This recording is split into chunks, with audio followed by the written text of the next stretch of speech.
Olá, seja bem-vindo a mais um Canoas Podcast, o podcast do Grupo Otimoneiro de Comunicação, mais um episódio da série Empresas e Negócios.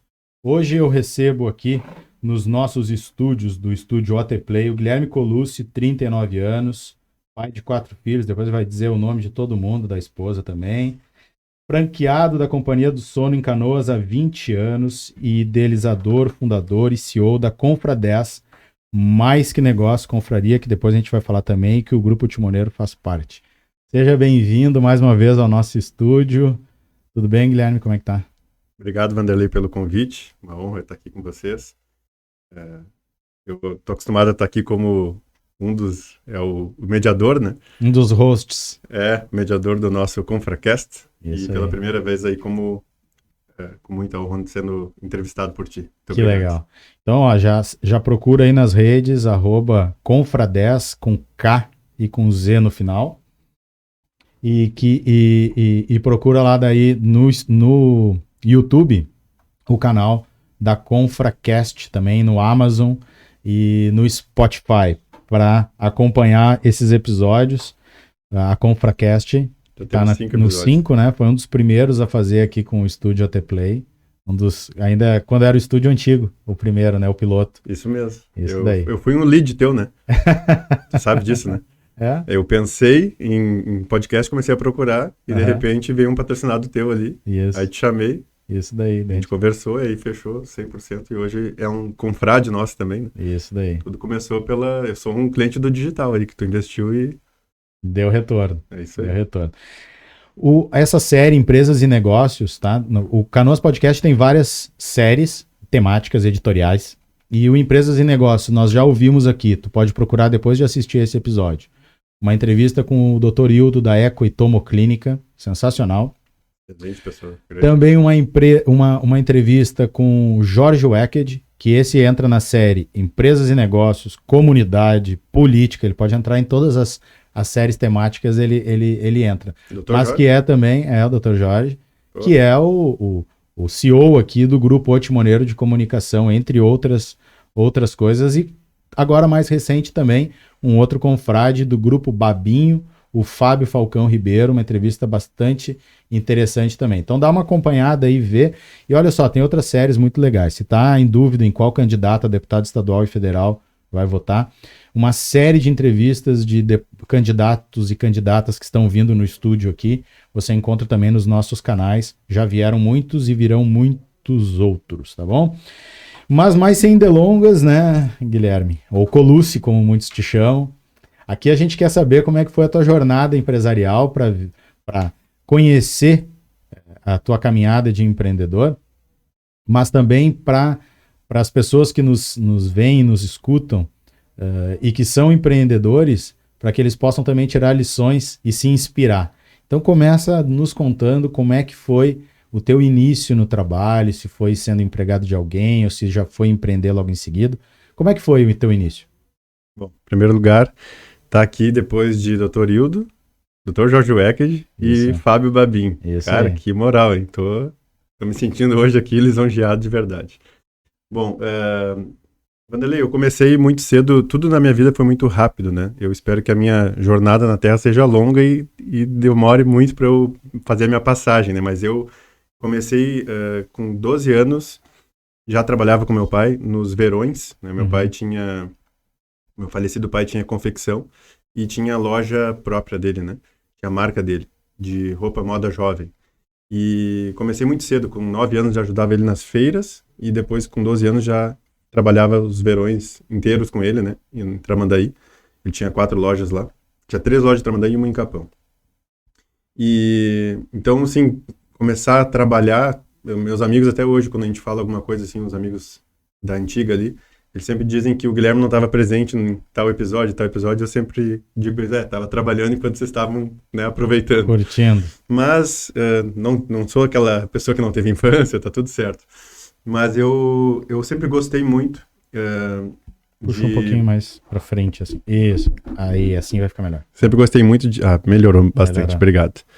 Sempre gostei muito de depender de mim as coisas, né? De não depender dos outros, né? E meus pais eram separados e meu pai logo que eles se separaram ali, meu pai deu uma queda, assim, nos negócios dele. E normalmente, né, dizem que o homem quando separa quebra, né? E sai quebradinho, né? Mas e aí, eu lembro assim que a gente teve que se virar, né? Minhas irmãs saíram do colégio particular, eu também recente tinha começado no colégio particular, tive que ir pro colégio público. E aí eu não aceitava, assim, ter que depender dos outros, eu queria me virar. Então, eu comecei a trabalhar cedo, com 14 anos já tinha na época um emprego fixo mesmo, numa das lojas do meu pai aqui em Porto Alegre, na Cis Brasil. Ali era uma loja de confecção, mas era bem na entrada, assim, de um shoppingzinho de... Loja de rua, mas perto de um shopping. Era um shoppingzinho, aqueles de... Os de rua mesmo, de shopping feirinhas, mais aberto, assim, né? assim. E a dele era central, assim, era bem na calçada. Então, eu com 14 anos, metade eu tentava vender, metade eu tentava cuidar para não roubarem. Né? Porque ali era muito fluxo e muito... O maior trabalho é esse, ficar monitorando ali. E apesar de ser pequena a loja, era muito visado, assim, pelo material que tinha ali, né? E aí tive que me virar, tive que aprender as malandragens da vida, as coisas, né? Tive que aprender que ser malandro muitas vezes é ser o careta, né? Que é o cara que é inteligente, né? Escolhi não experimentar drogas, escolhi trabalhar muito e pensar em construir algo, porque sabia que se eu fosse experimentar, vai que eu gostasse, eu ia me perder, né? E além de ter que ter o dinheiro para bancar o vício, né? Então, meus amigos sempre falam, cara, não sei como que tu não virou né? Que tu tinha tudo para isso, porque tu tinha essa liberdade, né? Porque a mãe separada tinha mais 2 meninas para cuidar, né? 2 adolescentes, mais velhas que eu, mais 1 ano e meio cada uma ali, né? A escadinha.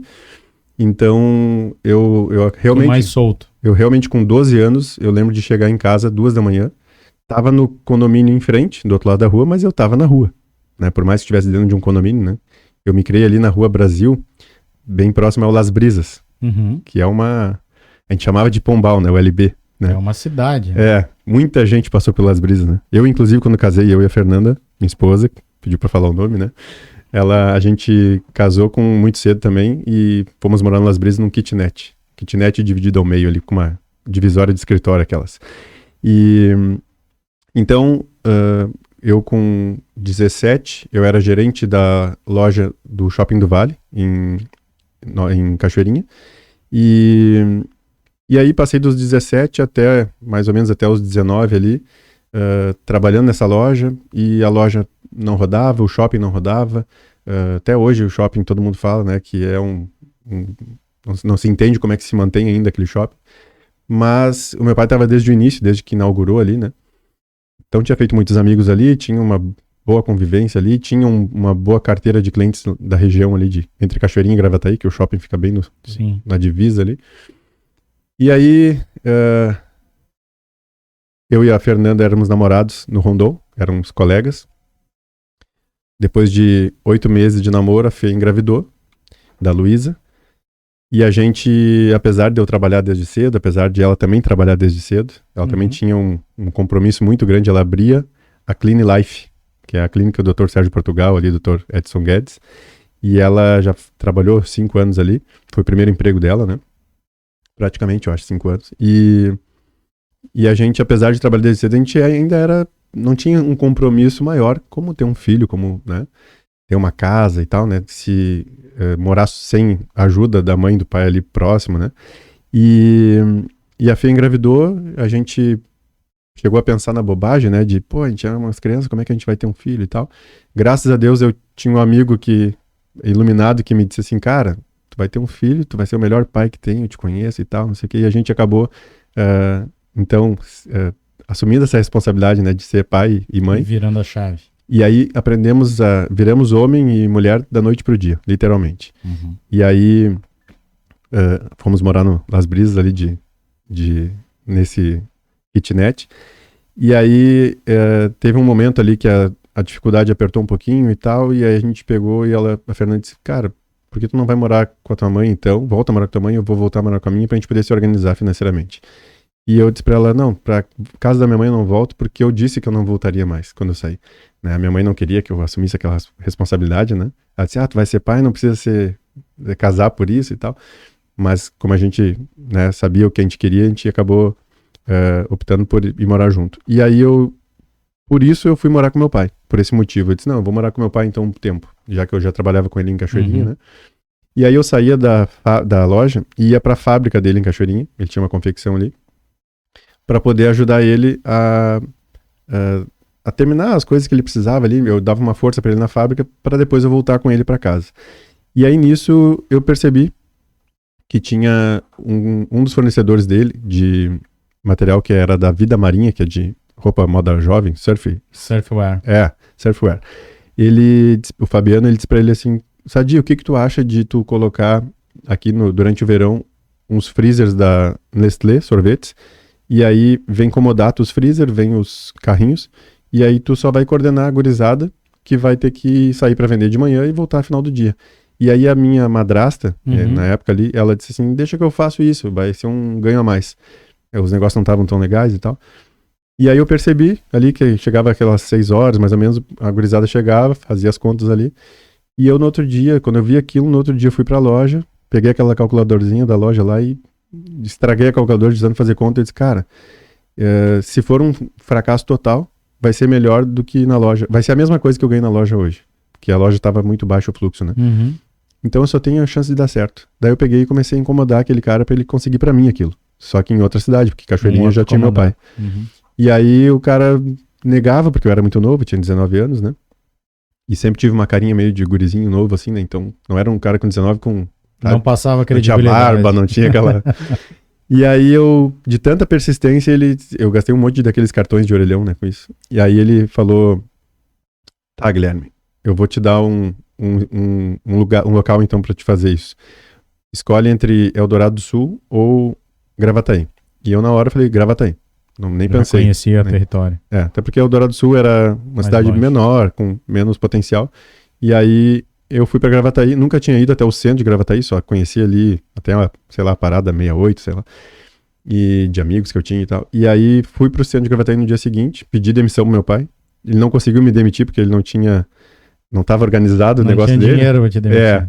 E aí eu disse, cara, tá bom, depois tu me paga um dia e tal, e vazei.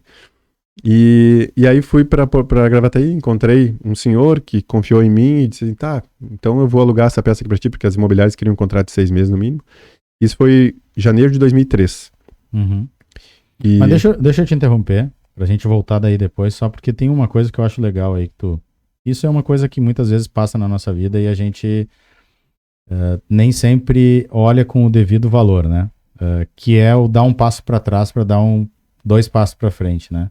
Vocês foram morar juntos, é uma coisa que todo mundo gosta, é aquela fase doída que depois quando tá celebrando em casa a gente sempre lembra, né? Lembra quando a gente comia sentado no chão, quando não tinha isso, quando não tinha aquilo, é legal. Mas é importante às vezes também a gente enxergar de fazer um sacrifício ainda maior, dar um passinho para trás, podia de repente ter o dinheiro para pagar o aluguel, ok, mas aquele dinheiro que ia economizar, se é que tinha para gastar, às vezes faz uma diferença danada para o que tu vai construir depois, né? Eu acho que isso é importante as pessoas enxergarem na sua vida, mas às vezes até nos negócios, né, Guilherme? Sem dúvida. Eu recordo, assim, de alguns momentos ali, né? O Brasil, quando foi pentacampeão, eu levava a Fernanda até a Clean Life de manhã cedo, 6 e pouco da manhã, e na volta eu passava naquele bar do Amadeu ali. Na verdade era o Café Imperial que tinha naquela esquina, Café né? Imperial. Onde começou o Amadeu, né? Isso. E assisti um pedaço do jogo ali, do Brasil, e depois na volta, um pouco mais em casa, me arrumava e ia pra loja, né? Mas segue lá então, daí chegou em Gravataí. Mas isso que tu falou, Vanderlei, tem muito sentido, assim, porque até a própria atitude de vender picolé, porque eu tava falando da história do picolé, né? Quando eu saí do shopping, todos os amigos ali que tinham loja ali, que eram lojistas também, que a gente saía juntos, a gente fazia programas juntos, né? Disseram, cara, o que tu vai fazer? Eu disse, eu vou empreender, eu vou botar um negócio, uma micro distribuição da Nestlé sorvetes e tal, vou botar uma equipe para vender picolé e tal. E eles acharam o máximo, né? E aí no dia seguinte, ou sei lá, alguns dias depois, eu tô lá carregando meu carrinho lá na rua, vendendo, na faixa, né? Porque eu montei uma equipe, mas ao mesmo tempo eu também saía pra rua porque tinha 5 carrinhos e 4 cornetas. O meu material foi o último que foi entregue, né? Tava faltando uma corneta. Era o que sobrou, né? E aí eu peguei aquele sem corneta e eu saía de porta em porta e conversava com as pessoas e fazia amizade, né? Me relacionava pra vender um picolé, ao invés de soprar uma cornetinha ali. E aí eu lembro que uma das colegas, né, que tinha Claro no shopping, né, era filha do proprietário da Claro lá. Na época era Claro Digital, tinha um papagaiozinho aquele. Isso. E ela passou de carro por mim e ela ficou me olhando assim, cara, e eu lembro assim da cena, assim. Ela dirigindo o carro olhando assim. Daí ela pensou, eu acho, né, que ela pensou mil coisas, né. E eu pensei... Deu tudo errado, ela pensou. Sei lá, eu acho que ela pensou, bah, que mentiroso, né, velho. Disse que era botar um negócio e tá lá ele empurrando o carrinho, né. Mas, cara, tu sabe que ali foi o primeiro aprendizado, assim, de choque, assim. E um outro depois eu vou contar que o Dr. Jorge Weck participou. Quando ela fez aquele olhar pra mim, assim, eu pensei, cara, vão dizer que eu sou um baita mentiroso, um baita trovador, um baita de um 7-1, né? Mas tu quer saber de uma coisa? Ninguém vai pagar minhas contas. Então, tá tudo certo se eles acharem que eu sou um reles vendedor de picolé, até porque nesse momento é o que eu tô fazendo, né? Apesar de ter colocado uma equipe, que tinha 4 pessoas, uma pra cada lado, mas eu estava realmente vendendo picolé de carrinho e sem corneta. E né? Sem corneta. Não era de carrinho de corneta. Não, mas e também uma coisa que muitas pessoas enxergam, né? Ah, tinha um emprego estável, porque trabalhava com o pai, né? Uma ideia de empresa familiar, ou seja, pô, era do pai, era dono também, né? E vai largar tudo para daqui a pouco estar empurrando um carrinho de picolé. Sair do shopping com ar-condicionado para ir pra rua, um calor de 30 e poucos graus no Gravataí, né? E realmente não era nada agradável, assim, né? Ter que subir as lombas, às vezes tinha umas lombas. O centro de Gravataí, ele tem uma série de subidas e descidas ali, próximo do Dom Feliciano ali. E aquilo ali tudo eu fazia, né? Eu que fazia aquela região ali. Mas, por outro lado, era um negócio já bem estabelecido, tinha pouco possibilidade de crescimento, mesmo pro teu pai, não sei como é que ficou depois, mas é algo que já tinha uma estabilidade, né? De repente não tinha um upside para ti, né? E o outro tu estava começando num ambiente totalmente novo e que tinha crescimento. No primeiro mês, eu ganhei 3 vezes mais do que eu ganhava na loja. Olha né? Aí. Mesmo... Tinha um risco, né? Óbvio, né? Empreender é arriscar, né? Mas o risco, pelas minhas contas ali que eu fiz, se fosse um fracasso, ia ser... Ainda ficava igual. A mesma coisa que eu já tinha, né? Perfeito. E aí foi ali que eu dei o primeiro passo para empreender realmente, para né, tomar essa atitude de ter o meu negócio. E foi assim que eu conheci a companhia de som. Depois eu posso te contar mais. Não, vamos lá. Foi o teu primeiro empreendimento e foi um empreendimento de sucesso, então, né? Foi o que me proporcionou, foi o que me impulsionou, né? Porque eu conheci a companhia de som, eu estava ali vendendo picolé para os funcionários de uma loja de carros que tinha em Gravataí, a Sanremo, que hoje é Lucraf, ali bem na frente do... Era do lado da Lucraf, agora a Lucraf tomou conta. Na frente do Parcão. E eu tava ali vendendo meus picolés para os funcionários da loja ali, eu tava me relacionando com eles, tava tomando um cafezinho na bancadinha deles, do café ali. E o nosso atual CEO da companhia de som, ele é filho dos fundadores, ele tava comprando um carro naquele dia. E ele me viu ali vendendo picolé para eles, chamou a atenção dele como eu vendia, a maneira como eu tava vestido, e ele disse, cara, no meio da loja assim, né, tu vende picolé mesmo? E aí todo mundo ficou olhando, né, e eu disse, vendo. Ele disse, pô, um guri bonito vendendo picolé. Aí eu disse, cara, já tentei ser modelo, não deu certo. E aí ele riu e tal, todo mundo riu ali e tal, e ele foi atrás de mim. Eu fui até a frente da loja para acertar com o pessoal e ele veio atrás. E ele resumiu em 5 minutos o que era a companhia do sono naquele momento. Isso 20 anos atrás. Não tinha loja física, não tinha posicionamento de marca como tem hoje, né? Não tinha toda a relevância que o negócio tem hoje. Mas tinha um plano bem traçado e já tinha feito, a empresa já tinha 15 anos de marca, né? E aí eu disse pra ele, cara, só tem 2 possibilidades, ou tu é muito mentiroso, ou esse negócio é um negócio da minha vida, eu vou lá conhecer.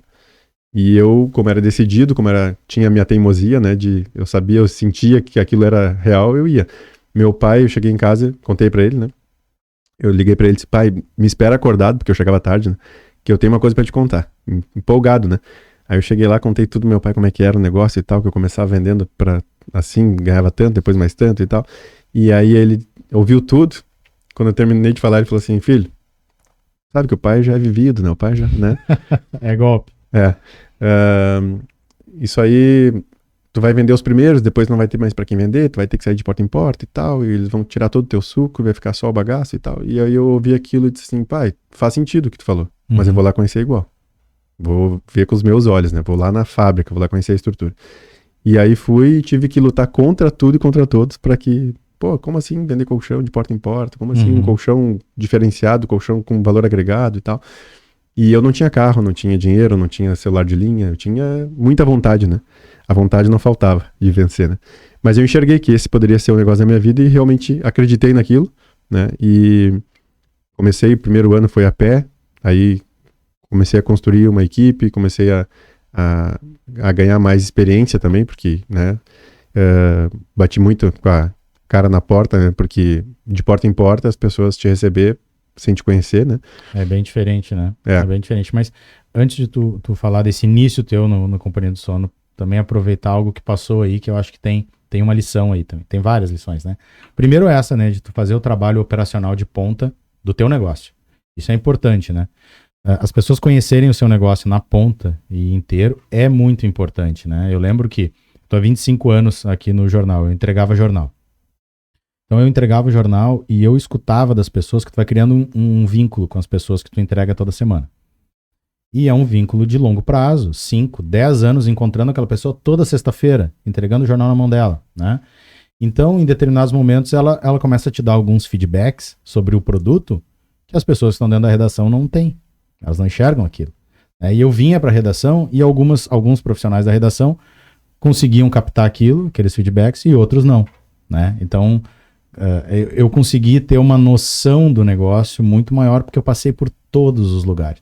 Todos. Eu entreguei jornal, digitei texto, diagramei, depois fui chefiar a redação, fiz fotografia, cobri evento, fiz venda, passei em todas as fases, né? Então, quando a gente conhece todo o negócio no operacional, é muito diferente, né? Mas eu acho que o mais importante que me parece aí é o que o Napoleão Hill traz nos livros dele, de um ensinamento que é quando ele está entrevistando, eu até procurei aqui, eu não me lembro o nome do primeiro entrevistado dele, que é o magnata do aço. Dale Carnegie. Isso. Quando ele está fazendo a primeira entrevista, que ele dá a oportunidade e ele não pensa duas vezes, né? Ele demorou 29 segundos. 29 segundos. Cronometrado pelo Dale Carnegie. E ele diz isso, né? Ele diz assim, se tu demorasse mais tempo para aceitar, eu não ia te dar essa oportunidade. Como a gente tem que estar muito convicto e preparado para quando as oportunidades aparecem, a gente abraçar ela, né? Eu sou, com muita honra, né? Eu sou o comendador da Fundação Napoleão Hill aqui. Eu aqui em Canoas. montei uma turma aqui do Mastermind, né? Que é o treinamento, Mastermind Lince. E a história é realmente essa aí, como tu contou, né? Pela primeira vez ali, o Napoleão Hill estava entrevistando alguns empreendedores e aí entrevistou o Dale Carnegie. E o Dale Carnegie falou para ele era jornalista, né?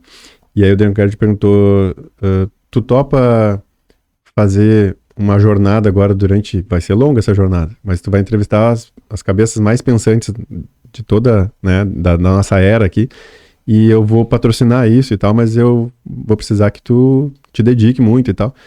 E ele não pensou, ele demorou 29 segundos para responder, e aí o Dale Carnegie apertou a mão dele e disse, parabéns, as pessoas, os triunfadores, eles tomam decisões rápidas. Eles não demoram para tomar decisões. E aquilo impactou os próximos 25 anos da vida dele, né? Uhum. E ele tomou essa decisão em 29 segundos. Assim como tu podia só ter vendido o teu picolé e ter dito, o cara quer me enganar, o cara quer me aplicar um golpe, vou embora e pronto. Né? Segue daí. A gente vive num mundo hoje de fake news, de uma série de coisas, né? Mas assim, há 20 anos atrás, eu acho que talvez as coisas eram um pouquinho diferentes, né? Nesse sentido. Eu ouvia as pessoas e muitas pessoas diziam, você não vai que é frio e tal. Eu disse, cara, deixa eu primeiro investigar isso, porque eu não vou simplesmente aceitar isso assim como uma... tá, quem sabe não é mesmo, né? Até porque, assim, eu sempre acreditei que as oportunidades elas estão em todo momento, em todos os lugares, né? A gente só precisa estar atento, né? Precisa estar sedento para poder enxergar essas oportunidades. Aqui, nessa mesa, tem oportunidades. A gente tem microfone, a gente tem madeira, a gente tem metal, a gente tem tela, a gente tem luz. Quantas coisas aqui a gente poderia, quem sabe, né, com isso, ganhar dinheiro, né? Com isso, talvez mudar a nossa vida, né? Só depende de como é que tu tá aberto para isso ou não. E é isso. E aí, acabei optando por... indo conhecer. Ingressar nesse negócio, né? E fiz desse negócio realmente o negócio da minha vida, né? Tô há 20 anos, vai fazer agora em fevereiro. E tinha mais risco ainda do que o picolé. Tinha mais possibilidade de retorno, era outro ticket, né? Muito mais alto, né? Mas tinha riscos também, porque tu tinha que fazer venda. É mais fácil vender, deixa eu já até te perguntar, é mais fácil vender picolé ou colchão? Então, eu vou te dizer o seguinte, picolé é muito mais fácil, óbvio, né? Sem dúvida, né? Até porque é uma coisa muito mais barata, mas é sazonal, né? Exato. Pelo menos o de corneta ali de carrinho, né? O picolé, talvez em posto de gasolina, né? É ano todo. Mas eu diria assim pra ti que eu desde cedo, quando era criança, eu assistia o Silvio Santos a tirar aviãozinho de dinheiro e pensava, cara, se esse cara é de carne e osso e ele é todo esse cara que ele é, né, de resultado financeiro, por que eu não posso ser, né? Até porque a história dele também é uma história que era camelô, né, que vendia os plásticos para título de eleitor, então um cara que começou de baixo também. E eu lembro, assim, que teve um momento, assim, que essa minha madrasta, minha ex-madrasta, ela morava com meu pai, eu tava morando com eles, e ela era a pessoa que mais pegava no meu pé, né? E ela sempre dizia assim, e aí, vendeu hoje? Ah, te falei que não é bem assim, que não sei o que e tal. E aí, cara... Aquele apoio diário. E um dia eu disse pra ela assim, vamos fazer uma coisa então, eu e tu. Eu vou escrever aqui num papel, prefiro ganhar R$2.000 por mês fixo do que vender colchão. E aí eu vou tirar uma foto tua, pra um dia eu te mostrar essa foto. E ela aceitou, né? Aí eu coloquei lá, nem era 2.000, acho que era 5.000. E aí eu lembro que uns anos depois, sei lá quanto tempo, 2 anos, eu tô lá tomando banho de piscina na casa do meu pai, ela tá junto ali, e ela elogiando, como tu tá bem, não sei o que e tal. Daí eu disse assim, ainda bem que eu não fiz o que tu, né, que tu achava, né, lembra daquela fotinha dela, como assim? Aí depois eu mostrei a foto pra ela, mandei a foto pra ela. Eu sempre pensei assim, ó, eu prefiro ter 0 ou muito do que ser médio a vida inteira. Né? Eu prefiro ter a chance, a possibilidade de eu fazer aquilo que eu acho que eu mereço, né? Eu tenho essa ideia assim de que a gente não tem nada melhor do que o merecimento, aquilo que tu faz. Se tu tem algo hoje é porque tu mereceu, então eu acredito que isso é mais desafiador, tu tem muito mais tesão para trabalhar, para fazer o que tem que ser feito quando tu vive da tua produção e não de algo que alguém diga que é o teu teto. Né? Mas tu falou, prefiro 0 ou muito do que a estabilidade. Pode passar a impressão de que tu é muito, que tu gosta muito do risco em si. Mas o que me parece, pelos negócios que tu falou, o formato como tu empreendeu, né, de estudar bem os negócios, que tu trabalha com uma margem de segurança boa. Tu não sabe o que vai acontecer, tem que vender, mas tu não... Tem muito empreendedor com 20 anos de caminhada como tu que já teve 10, 15, 20 negócios porque foi tentando e às vezes é porque não deu certo, mas às vezes é porque é mais apostador do que empreendedor, né? Então assim, me parece pelos modelos que tu tem que tu faz um trabalho de ter uma margem, saber que tem risco, mas tu não é um apostador, ou é? Não, eu acho que eu não sou apostador, não. Até porque eu tô há 20 anos no mesmo negócio, né? E eu acho, Wander, que eu tenho uma frase, um lema de vida, né? Que um dia eu tô a gente ganhou uma premiação no hotel, no resort Ponta da Piteira, que são bangalôs, assim, 5 bangalôs na Barra de Ibiraquera, que os colchões são da Companhia do Sono lá. E a gente tava tomando um café da manhã gourmet depois, no dia seguinte, eu e a Fernanda, e me veio essa frase e eu disse, essa é a frase da minha vida. E escrevi ela para não esquecer. Para mim, essa frase é a seguinte, o segredo é não tentar, faça até dar certo. Eu acho que o que me dá essa segurança de investir em algo assim e não ter que calcular esses riscos tanto assim, é que eu acredito que, cara, tudo pode dar certo, só depende de ti. Se alguém já fez, tu também pode. E se alguém não fez, tu vai fazer história. Essa é a maneira como eu penso. Então, assim, ó, eu nunca foi tão claro pra mim, tudo que a gente acredita que a gente pode. E tudo que a gente acredita que não pode, a gente tá certo também. Como dizia Henry Ford, né? E isso pra mim sempre foi uma maneira como eu levei minha vida. Então assim, eu não sou apostador, não sou o cara que, né, já pensei 1000 vezes em outros negócios e não é que eu tenha medo de fazer eles, talvez eu tenha um pouco de medo também, é normal, né? Mas é principalmente porque eu acredito que eu criei uma raiz, eu construí, né, essa marca na cidade, né, na região, e eu acredito que os meus clientes mereçam que eu siga levando isso para eles, né? Claro que através da minha equipe também, através né, das outras estratégias que a gente usa também para isso, mas porque a gente tem um produto que entrega, a gente tem um pós-venda diferenciado, a gente tem algo, né, que o mercado ainda que o mercado evolua junto, a gente está sempre na frente, porque a gente está sempre inovando, né? Inclusive, depois tem um presente para ti que eu trouxe, que é uma novidade da marca. Beleza. Mas então, vamos falar sobre esse mercado. Então, tu entrou no mercado de colchões, nunca tinha trabalhado nele, e daí o teu modelo de negócios lá era fazer venda direta de colchão, tu não tinha um local físico. Exatamente. Como é que foi esses 20 anos? Que hoje tu tá numa loja lindíssima, recém-inaugurada, pertinho do Parque Shopping, ali na Farroupilha. Como é que foi esse tempo aí? Como é que o modelo de negócio foi se modificando e se consolidando? Esse mercado ele está dividido hoje em dois modelos, assim, né? Venda de colchão convencional, que é o que tem de loja física que tu já conhecia, que todo mundo conhece, né? Tem mais de 1000 marcas no Brasil hoje.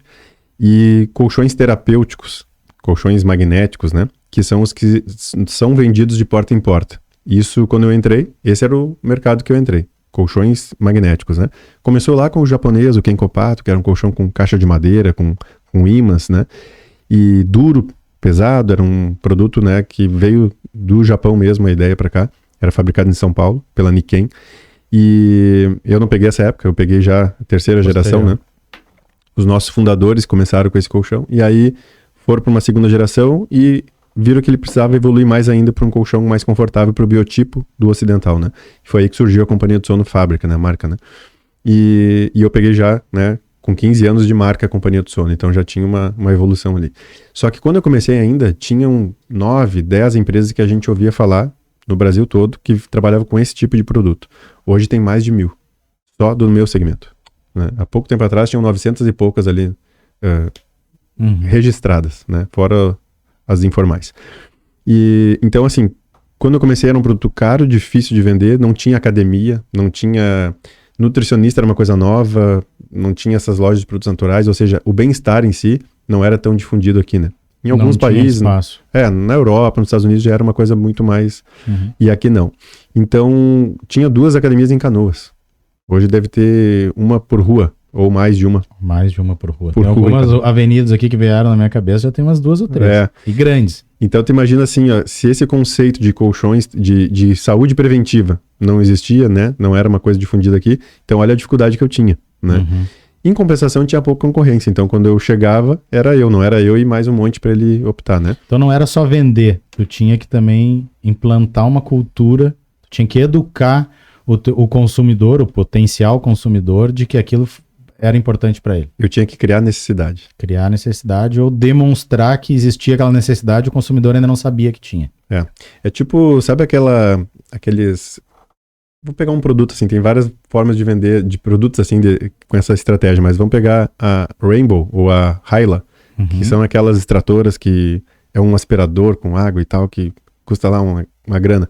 Eles têm que ir na tua casa mostrar a importância de tu cuidar do tapete, da cortina, das coisas por causa dos ácaros. Eles têm que criar essa necessidade. Até hoje tu só comprava um aspirador comum. Né? E pronto, né? Na área da comunicação, se tu vê um vídeo daquele tirando aquela sujeira toda do teu sofá, tu já não quer sentar mais no sofá, né? É isso aí. Tu vê aquilo e daí tu diz, nossa, como é que eu nunca pensei nisso antes? Então a gente tinha que chegar, apresentar a empresa, apresentar o conceito, mostrar, vender conceito, né? E aí, uma demonstração de 1 hora e pouca na tua casa, pelo menos, pra te poder te encantar com aquilo e dizer, eu preciso disso. Nem sabia, mas eu preciso. Perfeito. Né? Tanto que a pessoa, até hoje, né? A pessoa diz, mas eu não tô precisando trocar agora. Não, fica tranquilo, a opção de compra é tua, que eu quero que tu conheça. Aí quando chega na casa, mostra, putz, eu tô dormindo mal e não sabia, né? E tu te surpreende, porque às vezes tu vê uma casa maravilhosa, com tudo de bom, e o colchão é horrível, porque a pessoa simplesmente não... A cultura, né? A gente vem de uma cultura onde o colchão era para 10 anos, né? Antigamente, né? Hoje não, hoje as marcas convencionais estão dando 6 meses de garantia. A gente dá 10 vezes mais, que é 5 anos, né?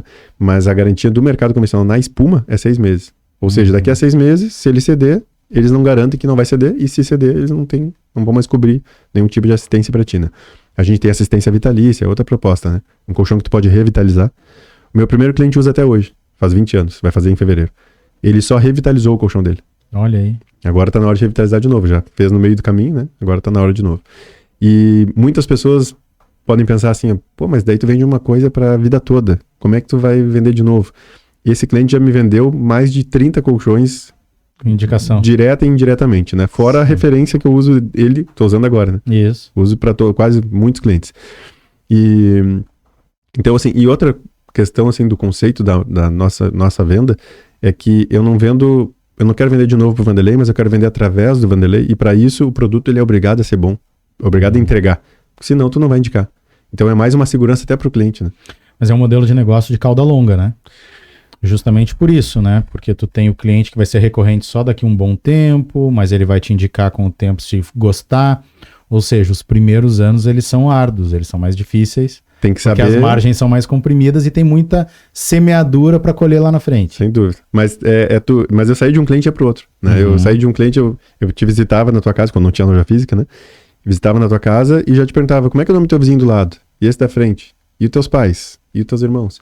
E aí, às vezes tu mesmo me levava, né? Então eu passava o dia inteiro. Tinha dias que eu fazia 8 visitas, né? Um atrás do outro. Tudo visitas desse período de 1 hora e pouca cada uma, né? Então, e visitava onde tivesse cliente, né? Se tu me indicasse um cliente no Lami, eu estava lá no Lami daqui a 2 horas para atender ele. Esse era o meu trabalho, né? Até a empresa lançar o projeto de varejo, onde a gente começou a procurar ponto. Acabamos indo para 7 Povos. Ficamos 5 anos e meio ali. Esquina com a Salustiano. Sim, eu me lembro da loja ali. Hoje tem uma loja de motos ali. Isso mesmo. E depois, 5 anos e meio depois, fomos para Farroupilha, ao lado da Sulcores ali. Quase na Santos Ferreira. Bem na duplicação da pista ali. Ficamos também 5 anos e meio. E agora faz 2 meses, 3 meses quase, que a gente tá ali na Farroupilha, quase esquina com a Inconfidência. Pertinho da tua casa ali. Isso aí, bem pertinho. Eu fico lavando louça e vejo a loja lá. E tu diria que esse modelo, nós estamos falando aqui de uma fortaleza, aí, de um diferencial, que é a qualidade. Trabalha com um tipo de produto que foca na qualidade, foca no terapêutico, no bem-estar. É bem diferenciado do que muitos, né? É diferente. Personalizado. Eu faço o lado do marido diferente da mulher. Ou melhor, do casal, né? Dos cônjuges, né? Independentes. Se um tem sobrepeso, o outro tem... densidade diferente. Então, e é muito comum assim, tu pega um casal que um tem sobrepeso, por exemplo, ou precisa de um colchão mais rígido, por uma questão de necessidade, e o outro tem uma sensibilidade de ombro ou quadril. Um colchão convencional não vai atender os dois nunca. O meu eu vou fazer o lado de acordo com a necessidade de cada um. E isso traz esse diferencial que é bem grande, né? De personalizar. Ele chega a trazer no preço uma diferença muito grande? Não. O mesmo produto que tu vai comprar ele igual dos dois lados, tu vai pagar o mesmo valor hoje para poder ter ele personalizado. Isso é um grande diferencial. É porque é um produto feito numa escala, mas de uma forma artesanal. É uma fábrica que foi montada dessa forma. Tanto é que é a única que revitaliza o colchão, né? Porque para uma empresa que faz um produto e leva para as lojas e o cliente tem que escolher um deles porque ele é linha de produção, esse não tem como personalizar, não tem como revitalizar, porque é um custo muito alto para a fábrica, né? Para nós não. Todo produto ele chega, o pedido, é assim que ele vai ser feito, então tá, eles vão lá e vão produzir ele. É um modelo de negócio que precisa muito, talvez a parte que mais precise é a venda. Né? Porque tu tem toda uma venda e um pós-venda, mas a relação com o cliente é muito forte. Tu sempre atuou diretamente aí? Sim. Tu diria que tu é mais vendedor, mais administrador? Muito mais vendedor. Muito mais vendedor. Talvez esse seja talvez o grande gargalo assim, para eu não investir em outros negócios. Porque isso acaba consumindo bastante energia tua, né? Tu tá sempre junto, sempre próximo, sempre controlando tudo que tá acontecendo. Tô sempre com um olho no peixe e outro no gato, né? Eu posso estar ali fazendo algo administrativo, estratégico na loja, mas tô prestando atenção em tudo que tá acontecendo na loja. Para eu poder estar sempre orientando, porque a venda do meu produto é uma venda realmente diferenciada, uma venda mais técnica, mais com mais cuidado, como tu falou, né? Muito mais difícil de ser feita, né? Também. Do que uma venda normal, precisa treinamento. Com equipe também, deve ser difícil treinar e Exatamente. Depois tem que fazer um esforço para manter, porque ter que treinar de novo alguém com algo tão técnico é difícil. Exatamente. Né? Esse é outro gargalo, que é formar uma equipe, um time, porque primeiro que eu não consigo contratar a concorrência. Não tem como pegar, porque é uma proposta totalmente diferente. E segundo que às vezes a pessoa tem que entender que ela vai ter a curva de aprendizado, né? Ela não vai sair faturando um monte no primeiro mês. Então eu preciso realmente de alguém que esteja disposto a comprar a ideia, comprar o projeto. Assim como eu fiz lá atrás, né? E para quem, já que tu tem esses mais de 20 anos, assim, dessa curva de aprendizagem na área de vendas, né? As pessoas que estão, de repente, nos vendo aqui, tu com 20 anos já é uma referência para muitos que têm menos tempo ou que estão começando, né? tá pensando em montar uma loja, tá pensando em colocar, pode ser físico, pode ser online, não sei, mas tá pensando em colocar algum negócio para vender produtos. Mas de repente tem essa dificuldade da venda. Eu sei, aqui, por exemplo, na comunicação, eu ouvi isso inúmeras vezes de muita gente. Venda não. Vender não. Eu faço qualquer coisa, mas vender não. E sempre com um tom pejorativo de como se trabalhar na venda fosse quase como tentar enganar ou mentir para outras pessoas, né? Então, e às vezes é só uma dificuldade também de relação. Tem pessoas que não gostam de lidar com o público, tem dificuldade.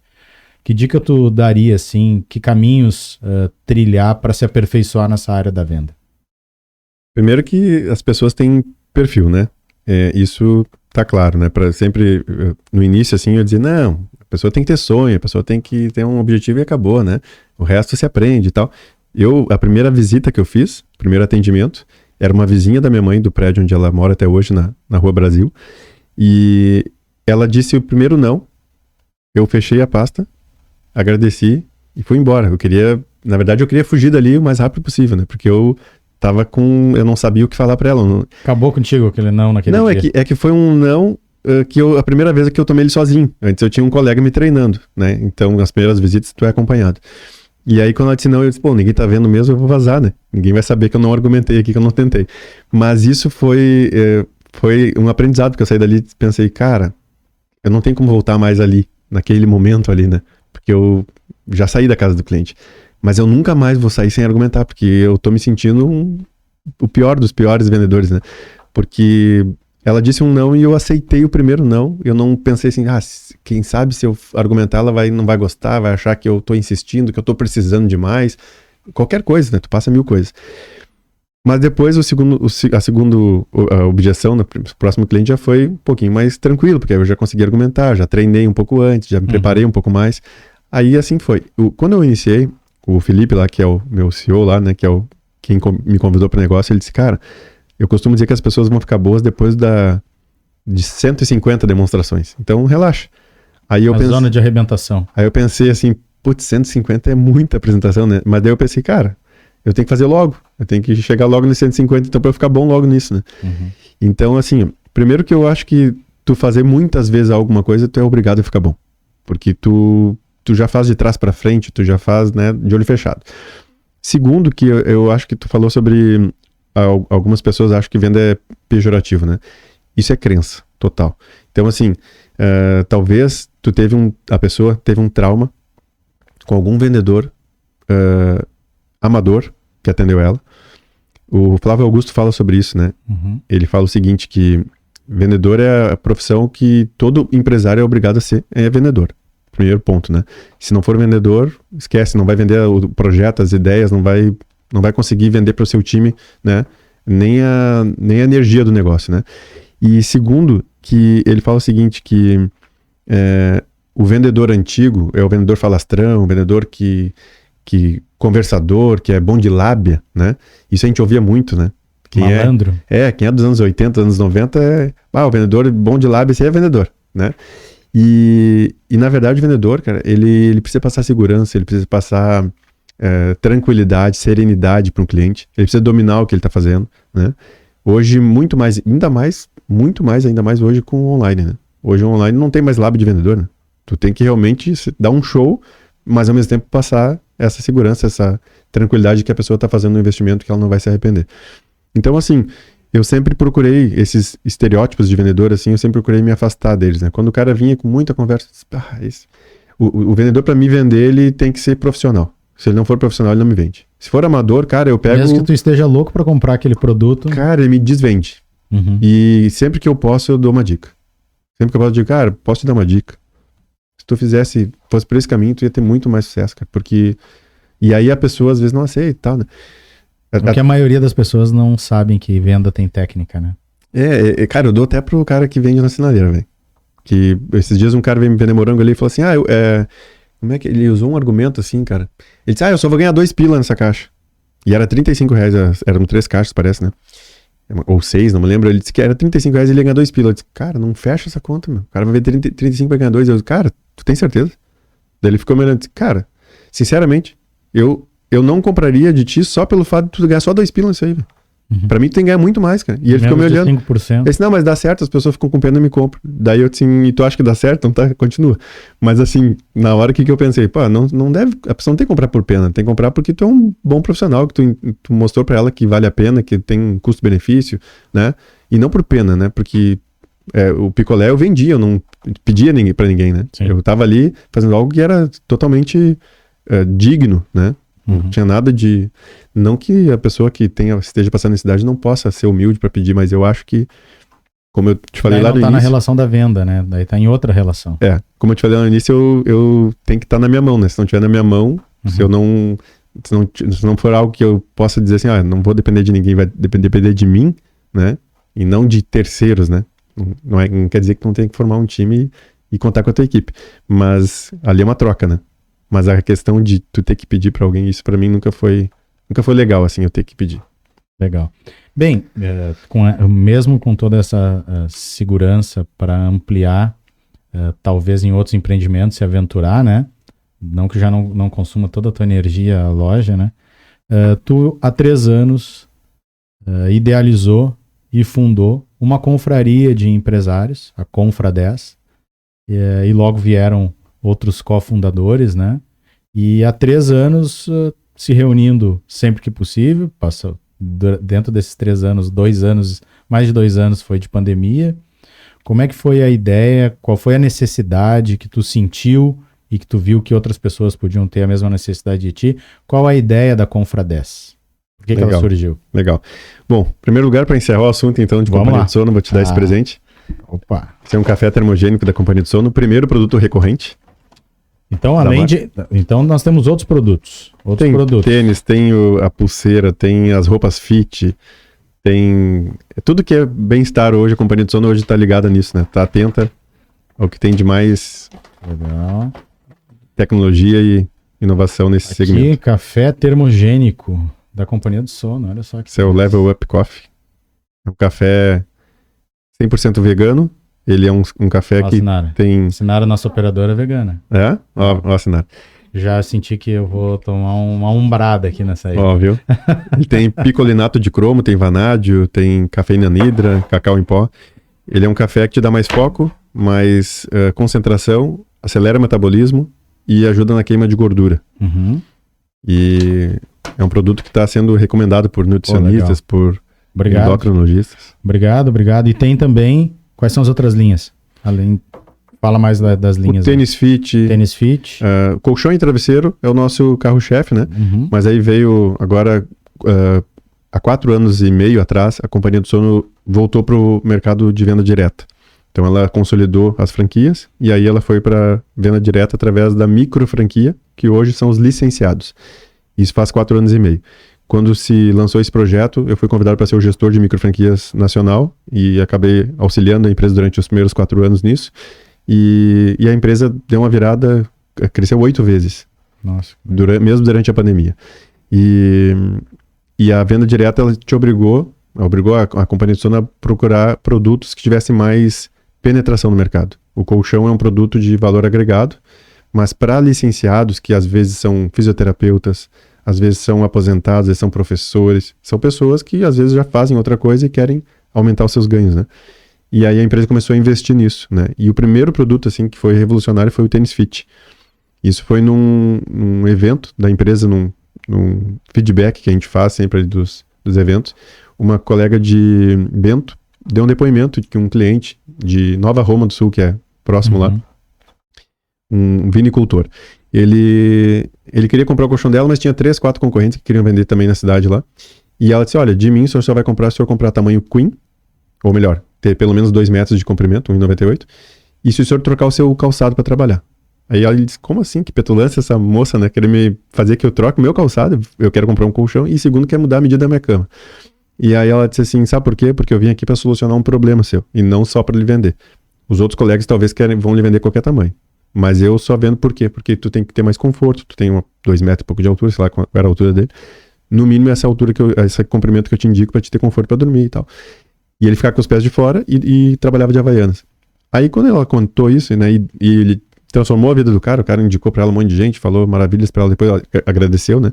os vendedores concorrentes queriam matar ela na cidade lá. E aí, ela tinha loja em Bento e trabalhava essa região toda. E aí, ela contou isso num feedback e o Felipe disse, cara, tá aí. Enquanto não tá sobre um, tá sobre o outro. Né? Então, vou criar um calçado. E aí foi atrás. Buscou tecnologia de mais avançadas, né? E criou o Tênis Fit, que é um tênis feito de garrafa PET.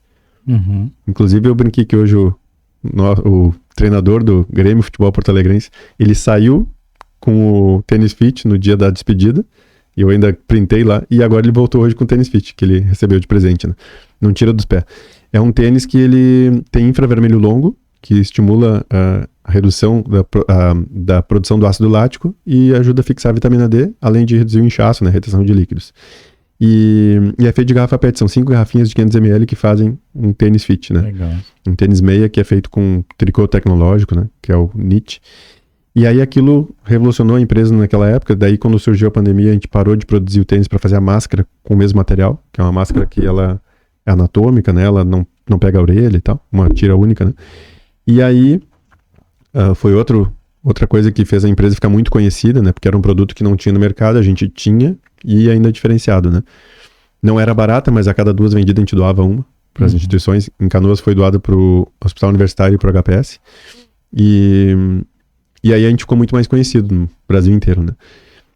Então, assim, o café é um dos produtos hoje da linha Fit, né? Tem a linha Level Up, né? Tem as roupas Fit com fio V50, as leggings com infravermelho longo e com fio Emana, tudo com tecnologia diferenciada. Nada da companhia de sono é convencional. Nada tu vai encontrar no mercado, nada é commodity, né? Que legal. Então, tem o produto para purificar a água, para deixar a água alcalina ali, ele deixa ela com pH de 8.4, que é o íon, né? Ioniza a água. Tem a máscara terapêutica para dormir, para estimular a circulação na região da face ali, para suavizar marcas de expressão. Tem uma lição aí que é entender, né, o conceito que no teu produto específico, que era o colchão, tu entregar um conceito de qualidade de vida e depois entender o que mais aquele meu público precisa dentro desse mesmo conceito e ampliar a tua esteira de produtos, né? É também uma lição interessante aí para quem está empreendendo. Isso aí, trabalhar a carteira, fazer a gestão do CRM, né? E poder aumentando o ticket que tu tem com cada consumidor, o retorno em cada cliente, né? É isso aí. Legal. Beleza, então tá aqui. Vamos depois, né, Sinara? Tomar nosso café. Vamos tomar nosso café aqui depois, obrigado pelo presente. Show. Vai continuar devendo a visita na loja, tá? Não, com certeza, vamos lá. A desculpa não vai ser o café, né? Não vai ser o resto. Vou ter que ir lá para conhecer o tênis, né? Isso aí. Eu sei que eu vou sair com tênis já. Boa. Isso aí. E então vamos falar um pouquinho de Confra10. Bora. Então vamos lá. A Confra10 faz 3 anos e meio, né? Em março de 2018. 19. A gente se perde um pouco na pandemia. Eu estava na loja do Júnior, da JR Churrasqueiras, que é um cofundador, né? Foi fundador junto comigo. E tava eu mais um amigo e eu disse assim pro Júnior, cara, eu tô há 2 anos já com um projeto de montar uma confraria, mais de 2 anos. E aí ele, como que funciona e tal, daí eu expliquei pra ele qual era a ideia que eu tinha, né, com a confraria. Eu já tinha participado por 10 anos do Rotary Clube de Canoas, fui fundador do Rotary, né? Aliás, fui presidente do Rotary Clube de Canoas. O clube tem 60 anos já. Eu ia dizer, fundador não. Não. Mas aí como fundador da confraria, né, eu acabei convidando alguns rotarianos que eu conhecia, alguns amigos, convidei o Leandro Vargas, convidei o Júnior Leandro Vargas e o Sidney Almer, que foram os primeiros que fizemos o primeiro episódio do ConfraCast aqui. Isso aí. E aí eles compraram a ideia junto comigo, pelo WhatsApp eu mandei pra eles, gente, galera, é o seguinte, ó, tô aqui na loja do Júnior, meu amigo, assim, quero que vocês conheçam ele também, quero fazer uma reunião com vocês pra gente poder montar, assim, a ideia é essa, eu quero que a gente escolha a dedo as pessoas, uma de cada segmento, para que a gente possa fazer esse networking, crescer juntos, pessoas que tenham uma conexão entre elas, que são pessoas que não estejam hoje naquele quadrante lá do pai rico, pai pobre, lá como investidor, e sim como dono de negócio, aquele que ainda depende do seu negócio, de estar ali na frente, né, na linha de frente. E aí a gente encontrou muitas pessoas com esse perfil, né, porque aí o Leandro foi pensando em alguns amigos, eu pensei em outros, pessoas que a gente confiava, né, e aí se formou. O primeiro evento foi na minha loja anterior, né, ali na Farroupilha, ao lado da Sulcores ali. Foi um queijos e vinhos com uma sommelier e o esposo, o namorado dela, fizeram uma apresentação e a gente botou ali 38 pessoas naquele evento. saiu barato pra caramba e a gente acabou trocando várias ideias ali, fazendo negócios entre nós. E aí, dali em diante, uma vez por mês, a gente tem um evento. Na pandemia, a gente teve um período ali que a gente precisou dar uma segurada. A gente fazia encontros pelo Zoom. Né? A gente trocava umas ideias por ali. Mas a confraria, ela resistiu à pandemia, resistiu ao lockdown ali. E a gente hoje está com 92 confrades. Temos um encontro dia 22 de setembro no Demandiari, que é o restaurante e churrascaria do Lucas Villa. Ele vai ser o anfitrião e o co-anfitrião, que é a pessoa que também faz uma apresentação do negócio dele naquele dia, é o Rafael, da Smart Invest, que já teve aqui também, no ConfraCast, né, que é o cara do consórcio da confraria. Então, hoje, dá para dizer que a confraria já é um sucesso, né, já deu passou o período, né, crítico ali do início, e muitas pessoas entraram, não se identificaram, não estão mais, mas as que se dedicam, as que entendem, olham para a confraria, assim como a gente estava falando antes sobre empreender, né? E faz até dar certo, né? As pessoas que olham e dizem, cara, é legal, as pessoas são pessoas legais que estão aqui, o negócio tem uma ideia, uma intenção muito boa, que é fazer amigos e fazer negócios, né? Então, vou investir nisso aqui, vou botar uma energia nisso. Todas as pessoas que fazem isso têm resultado com a confraria, estão felizes, estão fazendo amigos, estão fazendo clientes, estão fazendo negócios, estão...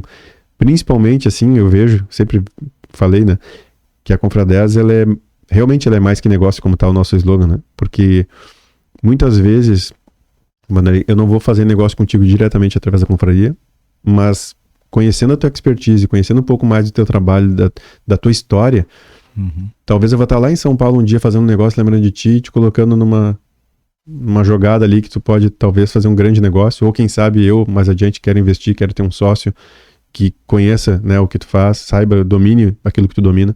Então, assim, ela é muito mais realmente do que simplesmente fazer uma venda e uma compra, né?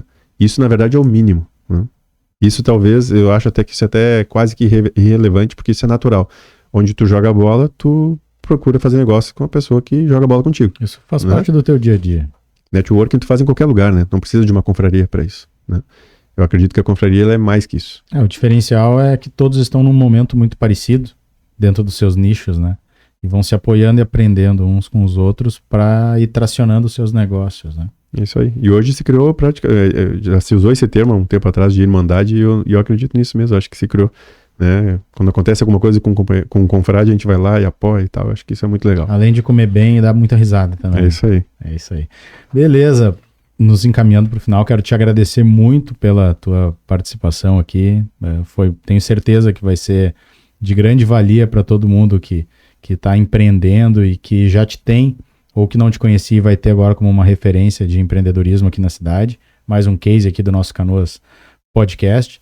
E para encerrar, além da tua mensagem final aí, se tu quiser dar, também as tuas redes, onde te acha, onde é que acha a Companhia do Sono e a Confradez. Show. Bom, Wander, em primeiro lugar, agradecer a oportunidade para ti, para toda a equipe aí do OTPlay. Tenho amigos aqui, eu falei do Dr. Jorge Wecked, né, que eu também tenho um aprendizado muito grande com ele, que foi um dia que eu tô saindo do meu carro ali na Tiradentes, isso depois de um bom tempo que eu já tinha escritório, não tinha ainda loja física, mas tinha escritório, já era empresário, já tinha uma empresa, né, já tinha um certo sucesso no negócio, e já tinha mudado de vida, né, dado aquela virada, né. E aí eu tô descendo com o meu material para visitar uma cliente no meio do calçadão. E o calçadão na época tinha bastante fluxo, hoje nem tanto. Pelo menos a última vez que eu fui, eu não vi esse movimento todo. E aí, tô descendo com uma maquete de colchão, que é uma miniatura, uma bolsa, né? Um volume, certo volume, tipo uma mala, né? E mais alguns acessórios, uns produtos para levar para ela. Minha esposa que tinha marcado com essa cliente. E aí, fui descer e me veio aquele pensamento, mas agora eu vou passar no meio de um monte de gente com esse monte de coisa aqui, né?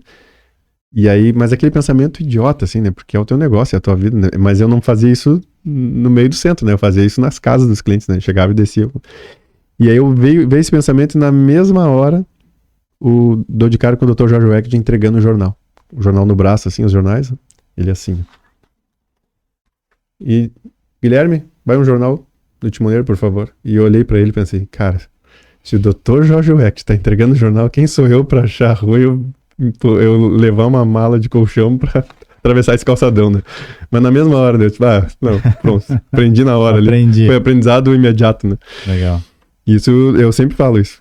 Quando eu vou treinar as equipes de venda, sempre de cara, se tu acha que tem vergonha de carregar uma maquete, meu, Dr. Jorge Weck, lá, um homem bem sucedido, um cara que já fez tudo na vida, né? Foi até deputado constituinte. Tu acha que ele precisaria estar entregando jornal, né? Então, se pra ele não tem vergonha, cara. E esse é um grande aprendizado que eu tive lá atrás, que hoje qualquer empresário, né, bem sucedido, se ele tiver vergonha de fazer o que ele faz, cara, esquece. Aí realmente a pessoa não tem que trabalhar com venda, não tem que empreender, tem que fazer qualquer outra coisa, né?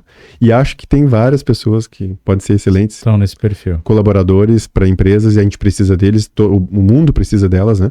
E acho que tá tudo certo, né? Cada um se encontra naquilo que se conheça, se desenvolva dentro daquilo que é bom. É isso aí. Perfil. Bom, então, agradecer a vocês todos aí, obrigado pela oportunidade, e o meu Instagram é @GuiColucci_oficial. Tenho o LinkedIn também, tenho o Facebook, tem todas as redes ali, o Twitter. E Gui Colucci, Colucci com 2 S. E a Confradesc, tu já passou aqui, o @Confradesc com K e com Z. E quem não conhece ainda a Confradesc, a gente também tá no Spotify ali, no YouTube, com o canal do Confracast. No Confracast se fala muito sobre a Confradesc, porque são confrades que vêm aqui contar a sua história aqui no ATPlay, né? Uhum. Então eu sou o mediador e mais 3 confrades convidados. Dia 22 de setembro. Vamos ter um novo episódio, o 6º episódio. Ainda não está confirmado quem são as pessoas, mas a gente vai anunciar em breve. Muito obrigado. Estou à disposição aí, se precisar ir à loja. Fica na Farroupilha 4037. Pertinho do Parque Shopping. 2 quadras. 2 quadras, tá certo. Muito obrigado mais uma vez. Ficamos por aqui com esse Canoas Podcast da série Empresas e Negócios. Não esquece de curtir o canal, te inscreve aqui no canal do YouTube. Clica no sininho, porque toda vez que tiver vídeo novo, para quem aperta no sininho, tu recebe uma notificação pequenininha ali no celular, não vai usar, ela já some rapidinho, tá? Obrigado, Sinara, na produção, e a todos do nosso estúdio ATPlay. Até a próxima. Tchau. Show.